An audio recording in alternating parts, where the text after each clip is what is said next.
नमस्कार. आजचा विषय दोन दुकाने, दोन मालक आणि 20 वर्षांनी झालेला एक धक्कादायक फरक.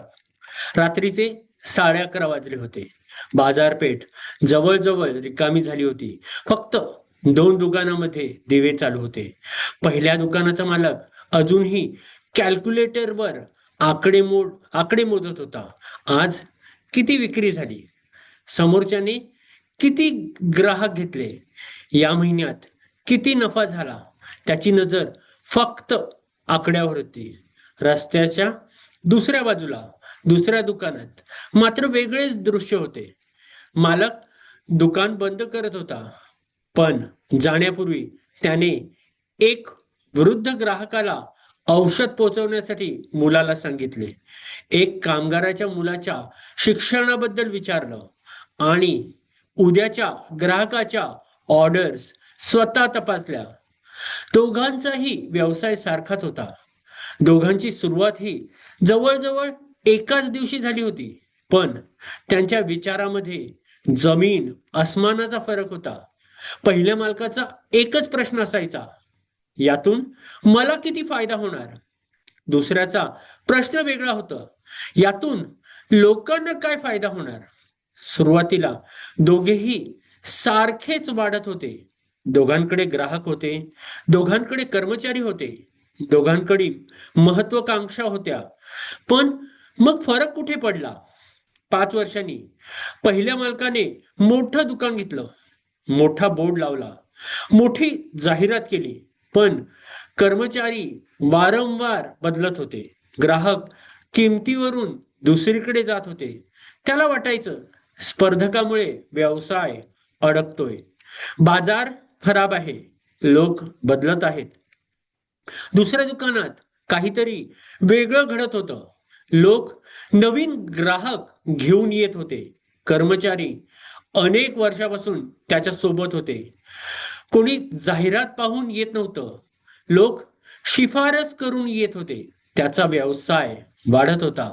पण त्याहून महत्वाचं, त्याच्यावर विश्वास वाढत होता. मग एक दिवस संकट आलं. शहरात मोठी आर्थिक मंदीचा काळ सुरू झाला. अनेक व्यवसाय बंद पडले. बाजारात भीती होती.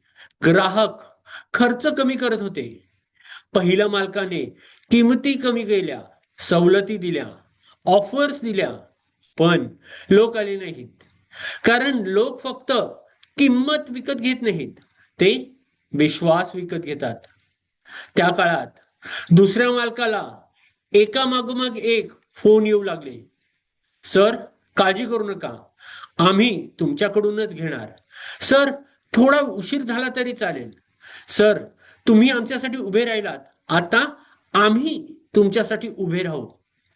त्याने कधी ग्राहक जमा केले नव्हते, त्याने नाती जमा केली होती. 20 वर्षांनी शहरातील व्यापारी संघटनेचा एक कार्यक्रम होता. दोन्ही मालक उपस्थित होते. पहिल्याकडे अजूनही मोठं दुकान होतं, मोठा बोर्ड होता, मोठं ऑफिस होतं. पण कार्यक्रम संपल्यानंतर लोक सरळ घरी गेले.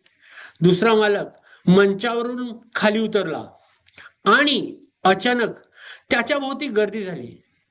जुने कर्मचारी, ग्राहक, पुरवठादार, तरुण उद्योजक, विद्यार्थी सगळे त्याच्याशी बोलण्यासाठी थांबले होते. त्यावेळी पहिल्या मालकाने शांतपणे विचारलं, तुझं रहस्य काय आहे? तो हसला आणि म्हणाला, मी कधी व्यवसाय उभारला नाही, मी विश्वास उभारला. ते उत्तर ऐकल्यावर सभागृहात टाळ्या वाजल्या नाहीत, कोणी प्रेरणादायी भाषण दिले नाही. पण पहिल्या मालकाच्या चेहऱ्यावर पहिल्यांदाच एक जाणीव दिसत होती.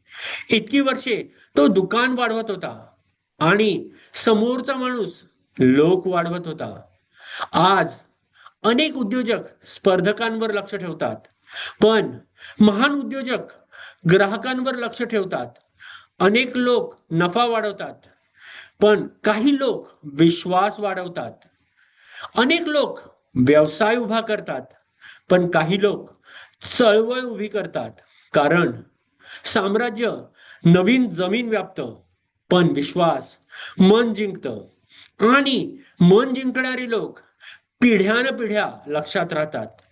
आजपासून सुरू करा.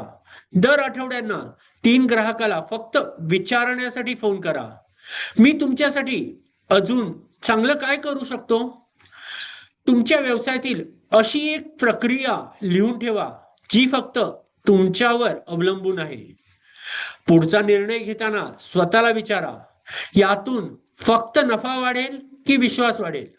कारण नफा व्यवहारातून येतो, विश्वास अनुभवातून येतो आणि वारसा विश्वासातून निर्माण होतो. धन्यवाद.